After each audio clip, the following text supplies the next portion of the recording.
ഇസ്ലാമത്ത് കൊടുക്കട്ടെ. പ്രത്യേകം ഓർമ്മപ്പെടുത്താനുള്ളത്, എല്ലാവരും ഇന്ന് രാത്രിയിലെ ദുആയിൽ അങ്ങോട്ടും ഇങ്ങോട്ടും ഒക്കെ നമ്മൾ പരസ്പരം ദ്വാരിക്കുക, മോമിനീങ്ങളൊക്കെ ദുആയിൽ ഉൾപ്പെടുത്തുക. കാരണം ഈ രാത്രിക്ക് അത്രയും വലിയ മഹത്വമുണ്ട്. ഞാൻ അതുമായി ബന്ധപ്പെട്ട് കൂടുതൽ നീട്ടി പറയല്ല. 3 യാസീന്, സൂറത്ത് ദുഹാന്, മറ്റുള്ള ദിക്റുകള്, ഇതൊക്കെ നമ്മൾ ചെയ്തു പോരുന്നവരാണ്. അങ്ങനെ പണ്ട് യാസീൻ ഓതിച്ചിട്ട് എന്നാ ചിലരൊക്കെ വിചാരിക്കല് യാസീൻ ആക്കെ 4 മാസത്തിൽ പടച്ചോ കണക്കാക്കണല്ലേ എത്ര ആയുസ്, റിസ്ക് എത്ര എന്ന്. പിന്നെ പൊതു യാസീൻ ഓതിച്ചിട്ട് ഇങ്ങനെ കൂടി കിട്ടുക ചിലവരെ തീരുമാനം എങ്ങനെ. യാസീനെ പറ്റി മുത്തു നബി സല്ലല്ലാഹു അലൈഹി വസല്ലം തങ്ങൾ പറഞ്ഞത് മനസ്സിലാക്കാത്തതുകൊണ്ടാണ് റസൂലുള്ളാഹി തങ്ങൾ പറഞ്ഞത് സൂറത്തു യാസീൻ ലിമാ ഖുരിഅ ലഹു. എന്തുദ്ദേശിച്ചിട്ടാണോ യാസീൻ സൂറത്ത് ഓതിയതെങ്കിൽ അത് സാധിക്കുമെന്ന് പള്ളിക്കര മൗലവിയല്ല പറയുന്നത്, അഷ്റഫുൽ ഖൽഖ് മുഹമ്മദുർ റസൂലുള്ളാഹി സ്വല്ലല്ലാഹു അലൈഹി വസല്ലം തങ്ങൾ പറഞ്ഞത്. ഇതേ വാക്ക് റസൂലുള്ളാഹി തങ്ങൾ മറ്റൊരു വസ്തുവിനെ കുറിച്ച് പറഞ്ഞു, മാഉ സംസമിൻ ലിമാ ശുരിബ ലഹു. സംസം വെള്ളം എന്തുദ്ദേശിച്ചാ കുടിച്ചത് അത് സാധിക്കുമെന്ന്. അതേപോലെയാണ്. അപ്പൊ ഒരാൾ എന്താ ഉദ്ദേശം? അയാൾക്ക് എന്റെ റിസ്ക്കൊന്ന് വിശാലായി കിട്ടണം, എനിക്ക് ആയുസ്സൊന്ന് കൂടി കിട്ടണം, എന്റെ ആഖിബത്തൊന്ന് നന്നായി കിട്ടണം. ഈ 3 സംഗതികൾക്കാണല്ലോ 3 യാസീൻ നമ്മൾ ഓതല്. ഓരോ യാസീനും അപ്പൊ ആദ്യത്തെ യാസീൻ ഓതുമ്പോ എനിക്ക് ദീർഘായുസ് കിട്ടണം. ദീർഘായുസ് പറഞ്ഞാൽ വെറുതെ നമ്മളിങ്ങനെ മുടക്കാച്ചരക്കായി ഉണ്ടായതുകൊണ്ട് ഒരു കാര്യമില്ല. അള്ളാന്റെ പൊരുത്തത്തിലെ ആഫിയത്തുള്ള ദീർഘായുസ് അത് അള്ളാഹു നൽകുമാറാവട്ടെ. അത് ഉദ്ദേശിച്ചുകൊണ്ട് ഒരു യാസീൻ ഓതുക. മറ്റൊന്ന് റിസ്ക് വിശാലാകാരണ അരിച്ചാക്ക് ഇങ്ങനെ പെരിയിൽ അട്ടിക്കിടുക എന്നല്ല അതിന്റെ അർത്ഥം. ജീവിതത്തില് ഐശ്വര്യം ഉണ്ടാകുക, ആളെ മുമ്പിൽ മാനം കെടാതായ ഹലാലായ റിസ്ക് ഭക്ഷിച്ച് അള്ളാന്റെ പൊരുത്തത്തിൽ ജീവിക്കാനുള്ള ഒരു യോഗം ഉണ്ടാകുക, ഒരു തൗഫീഖ് ഉണ്ടാകുക. അത് ഉദ്ദേശിച്ചുകൊണ്ട് 2ാമത്തെ യാസീൻ ഓതുക. 3ാമത്തെ യാസീൻ ഓതുന്നത് ആഖിബത്ത് നന്നാകുക, അവസാന നല്ല നിരക്കായി അങ്ങോട്ട് മരിക്കാം. അള്ളാഹു ഈ 3ഉം ശ്രദ്ധിച്ച് ചെയ്യാനുള്ള തൗഫീഖ് നൽകുമാറാവട്ടെ. അത് പള്ളിയിൽ ഇങ്ങനെ മഗ്‌രിബിന്റെ ശേഷം ഉസ്താദിന്റെ നേതൃത്വത്തിലാകുമ്പോ അൽഹംദുലില്ലാഹ് ആ നിലക്ക് തന്നെ നമുക്ക് അങ്ങനെ ഓതാൻ പറ്റും.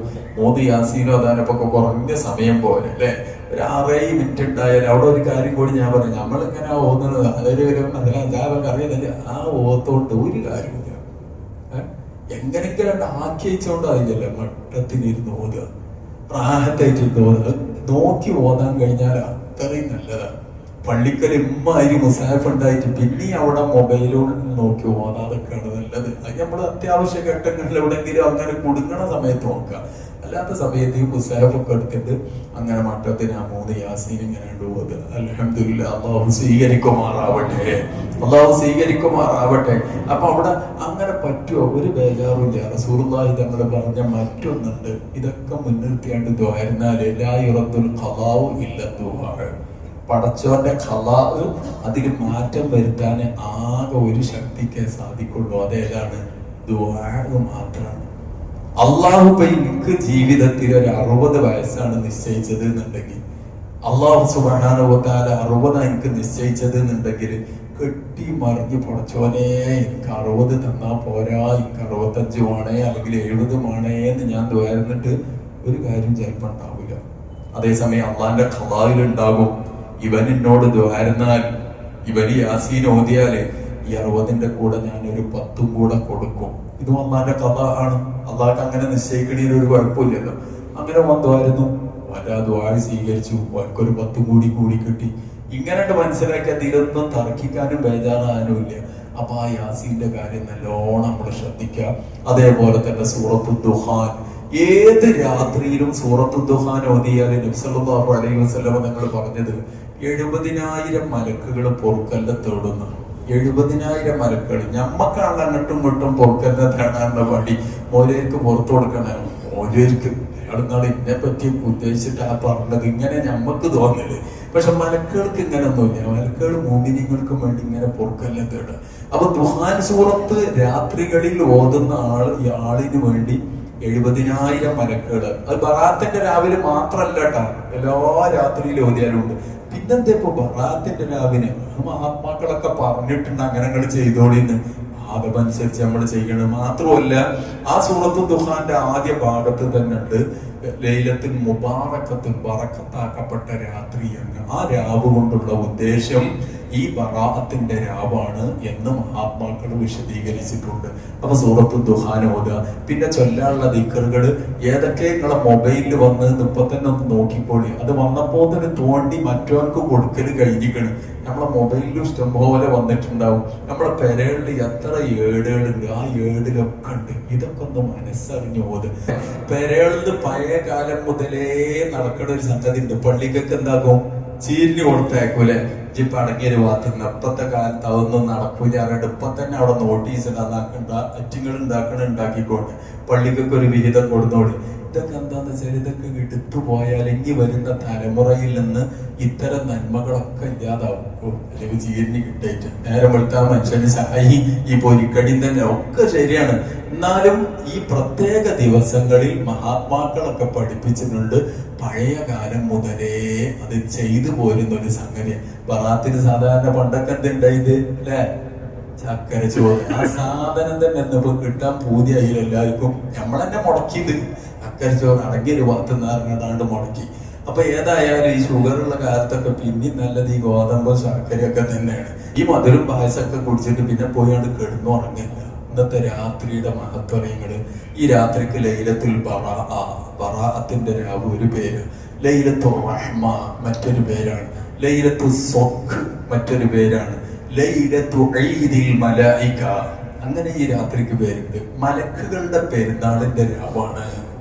മലക്കുകളുടെ പെരുന്നാളിന്റെ രാവാണ്. മലക്കുകൾക്ക് കാര്യമായിട്ട് 2 രാത്രിയിൽ നല്ല പെരുന്നാളുണ്ട്. അപ്പൊ മലക്കുകൾക്ക് പ്രധാനമായി 2 രാത്രി ഉണ്ട്. ഒന്ന് ലൈലത്തുൽ ഖദറിന്റെ രാവും, മറ്റൊന്ന് ഈ രാത്രിയിലും. അപ്പൊ ഈ രാത്രിയിലൊക്കെ മലക്കുകൾ കുനുകുനേനെ ഇറങ്ങുകയാണ് ഭൂമിയിലേക്ക്. രാത്രിയിൽ മലക്കുകൾ ഇഷ്ടംപോലെ ഇറങ്ങിയിട്ട് ലൈലത്തുൽ ഖദറിന്റെ അന്ന് സലാം പറയുന്നത് പോലെ എല്ലാ മോമിനിയങ്ങളും എത്തും, മലക്കുകൾ എത്തും. അപ്പൊ നമ്മള് കിടന്നുറങ്ങാൻ നിന്നാല് ഉറങ്ങിക്കോട്ടെ, അവിടെ പോണ്ട, അപ്പുറത്ത് വന്നിക്കണോണ്ടാവും, ഓൻ്റെ അടുത്ത് പോകും. ആര്? മലക്കുകള്. ഇന്ന് രാത്രി നടക്കാനുള്ളതാ. അപ്പൊ പരമാവധി എന്താക്കുക, ഒന്ന് ഉണർന്നിട്ട് പടച്ചോനോടൊക്കെ ഒന്ന് പൊട്ടിക്കരഞ്ഞ് വരിക. നീ കുറച്ചൊക്കെ ക്ഷീണുണ്ട്, ഉറങ്ങിക്കോളി. മുമ്പ് ഒരാള് പറഞ്ഞ രാവ് ഹയാത്താക്കില്ല പറഞ്ഞപ്പോ നമുക്ക് തഹജ്ജുദോണ്ട് തുടങ്ങാറുണ്ട്. കാരണം കുറച്ച് ഉറങ്ങിയിട്ട് നീച്ചിങ്ങാണ്ട് ചിലപ്പോ ആ ഉറക്ക് സുബീക്കാണ്ട് എത്തലാണ് ഈ കാലം. എന്തായാലും സുബീക്ക് മുമ്പ് കുറച്ച് നേരത്തെ എണീറ്റ് നാളെ സുന്നത്തായ നോമ്പ് വെൽക്കേണ്ട ദിവസം കൂടെ അത് നാളിങ്ങനെ നമ്മളിങ്ങനെ മോന്റെ പെരിയിലെ ഒരു പരിപാടിക്ക് ബറാത്തിന്റെ നോമ്പൊന്നും ഇല്ലടി, വെറുതെ ജയിലിൽ കണ്ടാന്ന് പറഞ്ഞു വെച്ചതുണ്ട്. അത് മറന്നാളി വല്യമായിട്ടും ഒക്കെ നമ്മൾ നോറ്റു പോരുന്നതാ. അതിന്റെ മുമ്പേ ഉള്ള ഒരു നോറ്റു പോരുന്നതാ. അലി റളിയല്ലാഹു അൻഹു പറഞ്ഞ ഈ 921 ശേഷം ഉണ്ടായ മനുഷ്യനൊന്നുമില്ല. ആ മഹാനവറുകൾ പറഞ്ഞ എന്താ പറയുക, നിങ്ങള് ബറാത്തിന്റെ രാവിലെ നിൽക്കേച്ചോളി, പകലിന് നോമ്പ് നോറ്റോളിന്ന് റസൂലുള്ളാഹി സ്വല്ലല്ലാഹു അലൈഹി വസല്ലം തങ്ങൾ പറഞ്ഞതായും ഒക്കെ രേഖയുണ്ട്. അപ്പൊ നാളത്തെ പകലിൽ എന്താകുക, നോമ്പ് നോൽക്കുക. അള്ളാഹു തൗഫീഖ് നൽകുമാറാവട്ടെ. അങ്ങനെ നല്ല നിലക്ക് ഇന്നത്തെ രാവും നാളത്തെ പകലും ശരിക്കും ഉപയോഗപ്പെടുത്തുക. അള്ളാഹു നമുക്കതിന് തൗഫീഖ് നൽകുമാറാവട്ടെ. റമദാൻ നമ്മുടെ തൊട്ട് മുമ്പിലെത്തി നിൽക്കുകയാണ്. നല്ല നിലക്ക് മനസ്സൊന്ന് ക്ലിയർ ആക്കുക.